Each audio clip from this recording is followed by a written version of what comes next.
नमस्कार जैन साथियों। जैसा कि हमारा सल्तनत कालीन भारत चल रहा था, जिसमें हमने पिछले चैप्टर में गुलाम वंश के बारे में बात की थी, और इस वीडियो में हम बात करेंगे खिलजी वंश के बारे में। आप ये वीडियो पूरा देखना। इस वीडियो को देखने के बाद खिलजी वंश से आपका कोई भी क्वेश्चन नहीं रहेगा, यानी कि खिलजी वंश के सारे क्वेश्चन आपके इस वीडियो में कवर हो जाएंगे और इससे बाहर कोई भी क्वेश्चन नहीं आएगा।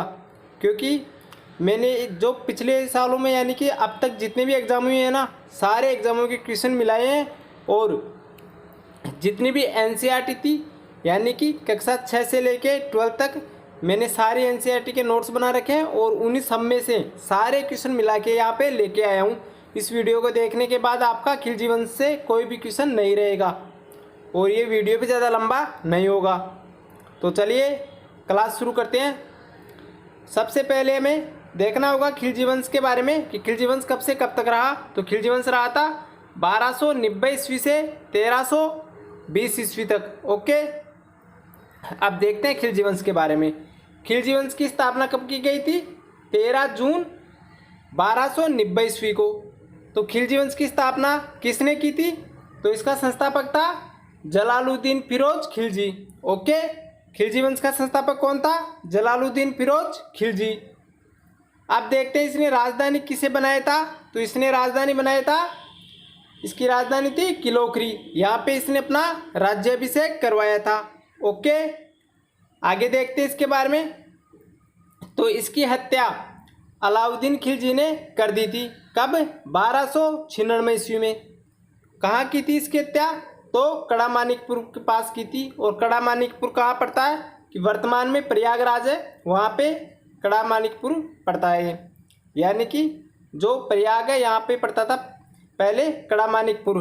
तो इसकी हत्या अलाउद्दीन खिलजी ने 1296 ईस्वी में कर दी थी। कहाँ पे? कड़ा मानिकपुर में। और ये जो अलाउद्दीन खिलजी है ना, ये इसका अलाउद्दीन खिलजी इसका वो लगता था दामाद। ओके, यानी कि भतीजा और दामाद। ठीक है, आगे चलते हैं। अब हम पढ़ेंगे अलाउद्दीन खिलजी के बारे में। ये बहुत बड़ा हरामी शासक था, कह सकते हैं हम, और बहुत ही शक्तिशाली शासक था। यानी कि इसकी उपलब्धियां भी बहुत ही काफ़ी है। आपको इसके बारे में बहुत कुछ जानना है, यानी कि इसके बारे में सबसे ज़्यादा डिटेल याद रखनी है। लगभग आपको जो खिलजी वंश है ना, उसमें एक ही शासक के बारे में याद रखना है, और वह है अलाउद्दीन खिलजी। आप ये इसकी फ़ोटो देख सकते हो। इसने बहुत से युद्ध किए हैं और बहुत से परिवर्तन किए हैं, तो आपको इसके बारे में बहुत सारी जानकारी याद रखनी है। तो चलिए इसके बारे में देखते हैं, अलाउद्दीन खिलजी के बारे में। तो इसका राज्याभिषेक होता है कब? 22 अक्टूबर 1296 ईस्वी में। ये जलालुद्दीन की हत्या कर देता है और खुद शासक बन जाता है। अब आप देख सकते हो कितना महत्वाकांक्षी शासक है, यानी कि शुरुआती किसी को मार कर करता है। तो राज्याभिषेक कर लेता है कब? 22 अक्टूबर 1296 ईस्वी में। ठीक है, शासक बन गया ये। तो इसके बचपन का नाम क्या था? अली तथा गुरसास्प। अब इसका नाम भी आप देख सकते हो कैसा है, अली और गुरसास्प इसका बचपन का नाम था। ठीक है, अब इसके महत्वपूर्ण कार्य देखने में, यानी कि इसके बारे में ज़्यादातर क्वेश्चन बनेंगे, कार्य के बारे में इसके बारे में ज़्यादातर क्वेश्चन बनेंगे। तो चलिए देखते हैं इसके कार्य, इसने कौन कौन से महत्वपूर्ण कार्य किए थे। तो इसका पहला और महत्वपूर्ण कार्य जो कि काफ़ी बार पूछा गया है, तो वह था सेना को नगद वेतन देने और स्थायी सेना रखने की शुरुआत की थी। यह क्वेश्चन काफ़ी बार पूछा गया है कि सेना को नगद वेतन देने और स्थायी सेना रखने की शुरुआत किस शासक ने की थी? तो वह दिल्ली का शासक था अलाउद्दीन खिलजी। इससे पहले शासक सेना को नगद वेतन नहीं देते थे, यानी कि वस्तु दे देते थे उसके बदले। यानी कि इससे पहले दिल्ली का कोई भी शासक सेना को नगद वेतन नहीं देता था और उसके बदले कोई भी वस्तु दे देता था। ओके, और जो स्थायी सेना थी वह भी कोई भी शासक स्थायी सेना नहीं रखता था, क्योंकि उसमें काफ़ी खर्चा आता था। तो स्थायी सेना की शुरुआत किसने की थी? अलाउद्दीन खिलजी ने। नगद वेतन देने की शुरुआत भी अलाउद्दीन खिलजी ने की थी। आगे देखते हैं।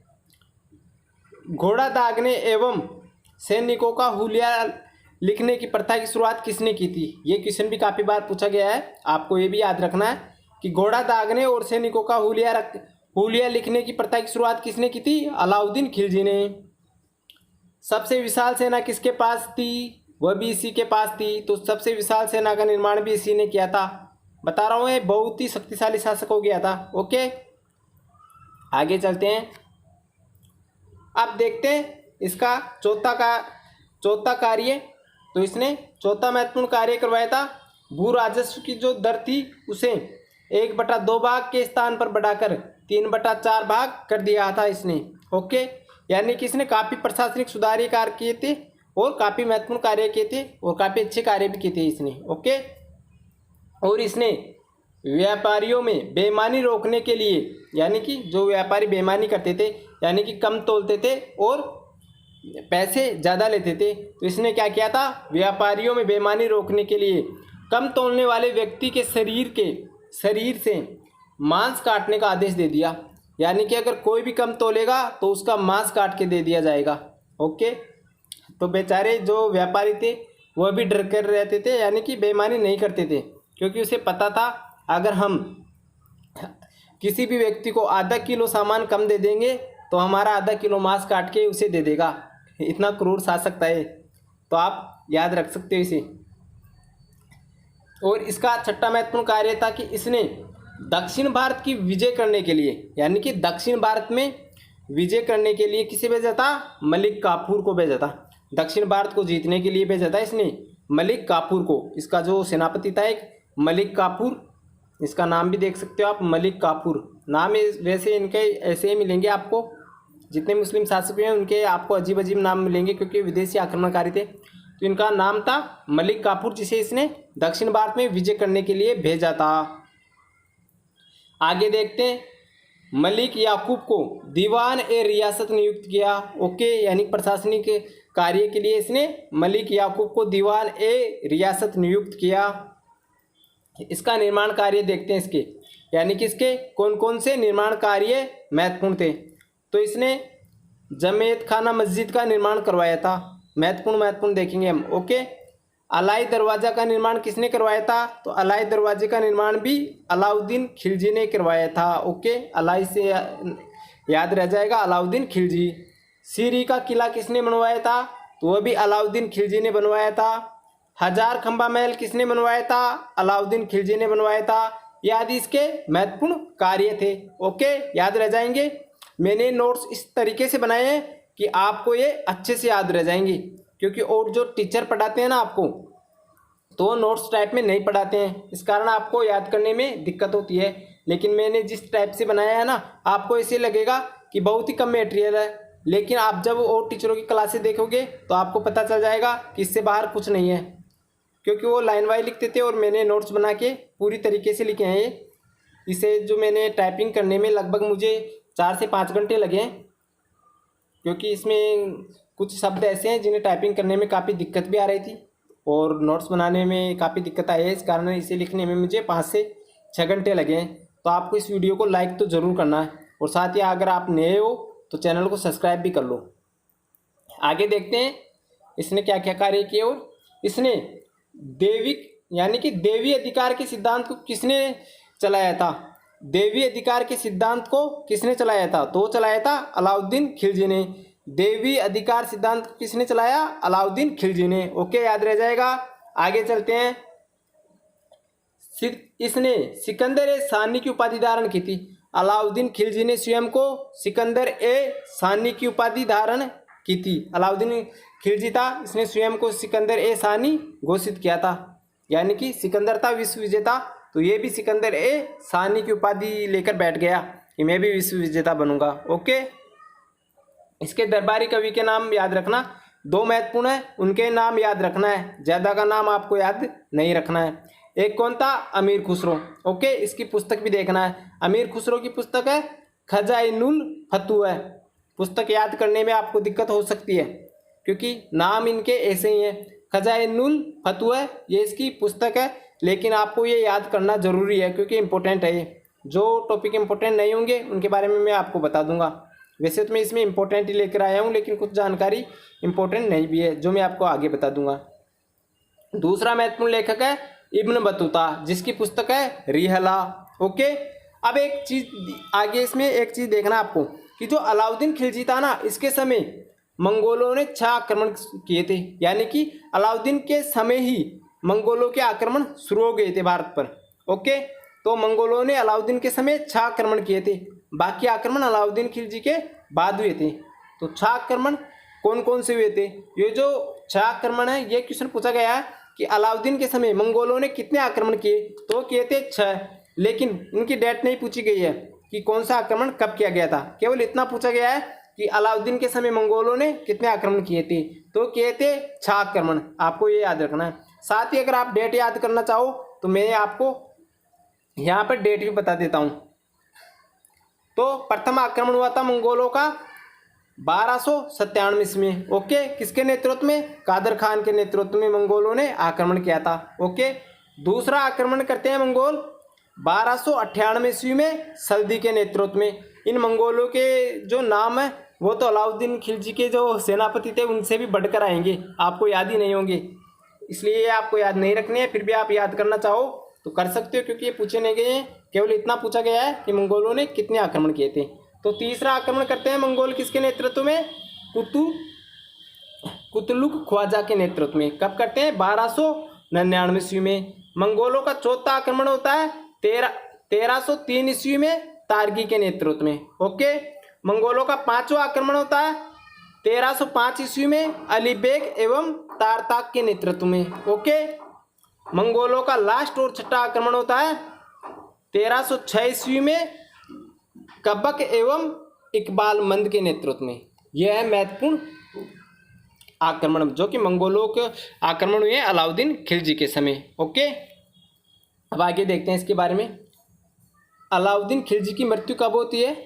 1316 ईस्वी में। ओके, अलाउद्दीन खिलजी की मृत्यु कब होती है? 1316 ईस्वी में। याद रखना, ये डेट बहुत इंपॉर्टेंट है। अलाउद्दीन खिलजी की मृत्यु कब होती है? 1316 ईस्वी में। शासक कब बनता है? शासक बनता है 1296 ईस्वी में, 1296 ईस्वी में, और मृत्यु हो जाती है 1316 ईस्वी में। ओके, ये सारे फैक्ट इंपॉर्टेंट है। इसके बाद यानी कि अलाउद्दीन खिलजी के बाद शासक बनता है एक छोटा मोटा, लेकिन वो नाम मात्र का शासक होता है। उसके बाद एक महत्वपूर्ण शासक आता है, ये कुतुबुद्दीन मुबारक खिलजी शासक बनता है। अब ये महत्वपूर्ण क्यों है? क्योंकि ये बिल्कुल पागल शासक था, ये कह सकते हैं हम, यानी कि पागलों जैसे व्यवहार करता था ये। लोग कहते हैं इसकी मानसिक स्थिति खराब थी, लोग इसके बारे में पता नहीं, मतलब इतिहास में इतनी महत्वपूर्ण जानकारी नहीं है, लेकिन ये अपनी पागल हरकतों के कारण जाना जाता है। अब इसे पागल किस कारण कह रहा हूँ, अब आप इसके बारे में पढ़ोगे, इसके बारे में इस कारण ही पढ़ना जरूरी है। इससे पहले एक शासक होता है तो उसके बारे में हमें नहीं पढ़ना था, उसके बारे में मैं आपको नहीं पढ़ा रहा हूँ, क्योंकि उसके बारे में इतिहास में जिक्र ही नहीं है। और इसके बारे में जिक्र है क्योंकि ये पागल था, यानी कि पागल कह सकते हैं इसे। वैसे शासक था, आपको पता है शासक कैसे पागल हो सकते हैं, लेकिन ये पागलों की तरह हरकतें करता था, इस कारण चर्चा में रहता है। यानी कि इसके बारे में क्वेश्चन पूछे जाते हैं क्योंकि चर्चा में इस कारण रहता है क्योंकि पागलों की तरह हरकतें करता था। तो इसकी हरकतें देख सकते हो आप। पहली हरकत है इसकी कि इसे नग्न स्त्री पुरुष की संगत पसंद थी। किसे? कुतुबुद्दीन मुबारक खिलजी को। ओके, यहीं से देख सकते हो आप इसकी पागल हरकतें। आगे इसकी और भी हरकतें आएंगी सामने। और इसकी दूसरी हरकत देखो आप, यह है कभी कभी दरबार में स्त्रियों के वस्त्र पहनकर आ जाता था। यानी कि दरबार में आते थे ना राजा न्याय करने के लिए, वहाँ पे ये क्या करते थे, ये खुद मतलब स्त्रियों के वस्त्र पहन के आ जाता था।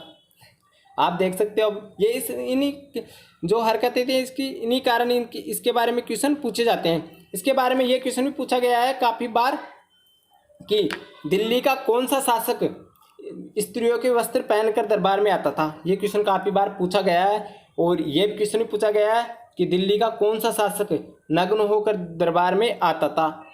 नग्न होने का मतलब है कि जैसे आधे वस्त्र पहनते हैं ना, जैसे आप ये कह सकते हो कि लुंगी लपेट के आ जाता था या लुंगी डांस करता था दरबार में, ये भी कह सकते हो आप। तो इसे लुंगी डांस काफ़ी ज़्यादा पसंद था। ओके,